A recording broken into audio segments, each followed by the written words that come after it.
demons. He converted all the demons instead of killing them. So that's my favorite, Shloka 75, the second line. Sannyasa krich chama shanto nishta shanti parayana. What about you? What's your favorite? There's something for everybody. 1,000 different names.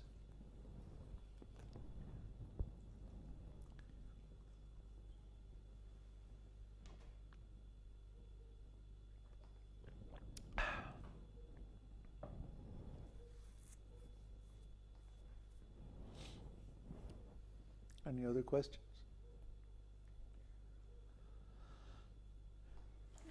Peter says, I was reading today that chanting 1,000 names of Vishnu equals Rama chanted 3 times, and chanting Krishna once is equal to this. Yeah. So why do we chant this? I'll be quite direct and frank, to get material benefits. The purpose of Viṣṇusahasranāma is to give material benefits while at the same time cultivating devotion. And the reason we need this is because we need resources, also we need protection from enemies, and we have so many projects, we need knowledge, we need all kinds of things in this material world to survive. And this is a very difficult time. So we're chanting primarily for protection. And I think we can all feel that. We're getting a lot of protection. We're getting a lot of bliss too.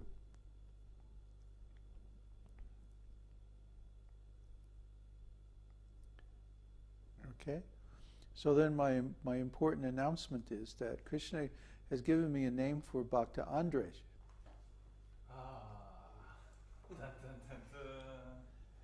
Huh? It's okay? I'm ready. You ready? Yeah. He's ready. He's ready. Ānanda-vardhana Das.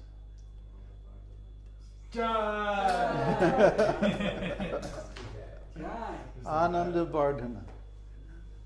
Yeah. I could never remember Andrej anyway. It's like, hey, Andrej, right. Now, Ānanda-vardhana means Krishna who increases the bliss of his devotees. Yeah. Ānanda-vardhana. You like that name? Yeah. Oh, good. No more. Now we all have to get used to it, right? Yeah. Ānanda-vardhana. Actually, it's easier for me to think of than Andrej, because I never could get used to Andrej. That's not really your name, Andrej. No. Huh? I thought Ananda is more for the Mayavadis. No, when it comes at the end. Oh, if it comes at the end, okay. Yeah. What did you say? What did you say? Yeah, it's funny, you know, all the devotees that Prabhupada named something Ananda, Mm-hmm. you know, they all were kind of impersonalist. Well, Jayananda was exception, I guess. Huh? Jayananda. Oh, Jayananda. That I guess was. Yeah, but that's not a typical Ananda name either. You know, Jayananda, you know, joy of victory. And but you know, so many of the other Anandas, oh boy. Anyway, your Ānanda-vardhana, Ananda. the increasing bliss. Okay. See, the Mayavadis, they get, even if they are successful and they get some impersonal realization, their bliss is fixed. They can't go beyond that point. They can't go beyond Brahman to Paramatma and Bhagavan because they're stuck. But the devotee's bliss is always increasing because Krishna's form becomes more and more attractive, actually. The more that we get to know Krishna, the more beautiful he gets. There's always this competition between the devotees and Krishna. Oh, that cell phone's winding down. Krishna is always very attractive. But then his devotees because they're engaged in Krishna consciousness, their service is also attractive. And then Krishna increases his attractiveness to increase the bliss of the devotees, and then their attractiveness increases, and then Krishna is more attracted, and so on and on it goes. So this is Ānanda-vardhana. One of these, I want to see when you realize what that name means. It's going to be a fine day. Okay. Any more questions or discussion? No? No, that's it. Okay. Oh. More? Nope.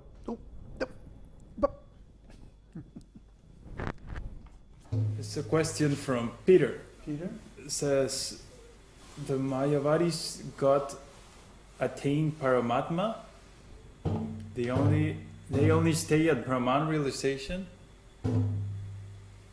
Yeah, in fact, they don't even stay in Brahman realization. They fall down because they're offensive. If they were sincere, they would advance from Brahman to Paramatma to Bhagavan.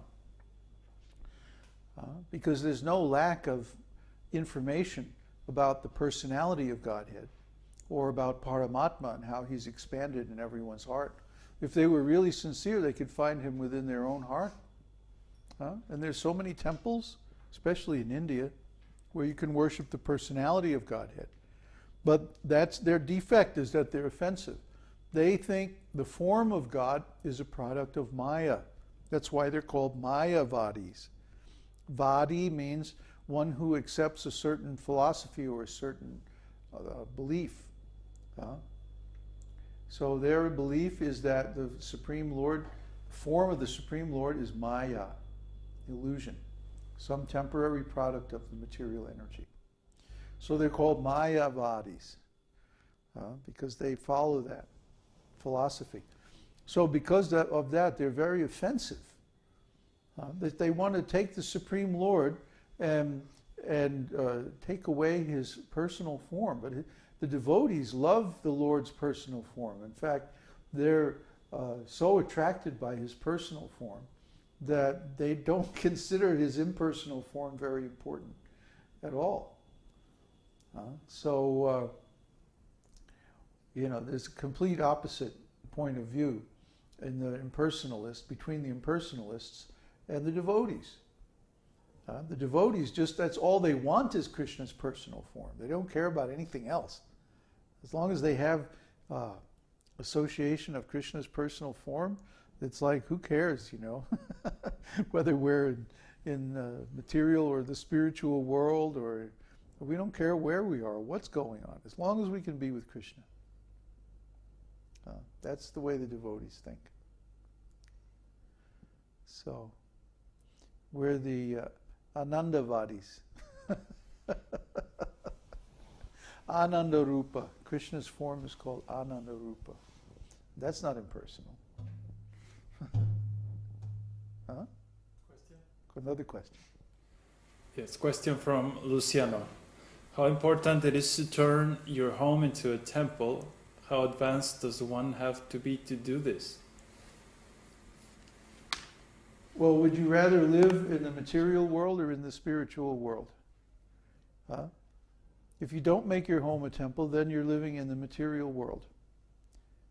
And if you make your home a temple, then you're living in the spiritual world. And how advanced do you have to be? Well, you have to be advanced enough to understand the value of it and to want it. And then you need to research all the different ways and means and methods. How you keep everything very clean, first of all, and then you establish a nice altar in a prominent place in the house. Don't hide the altar in the back room. Put the altar right in the front in a prominent place so that everyone who comes can see the Lord. Some nice pictures, some nice dishware, like a silver or at least a nice stainless steel dishes to make offerings to the Lord, and so on. And in that way, the more you dedicate all your life and your energy and your abode and your work and everything to Krishna, the more Krishna will reciprocate, and you can feel that. So it's like, how happy do you want to be? Just a little happy? Or lots?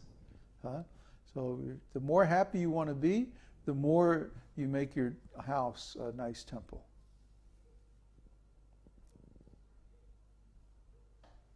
He says, yes, but I need to steady myself. Well, how are you going to steady yourself if you're living in the material world? How are you going to steady yourself if everywhere you look you see Maya?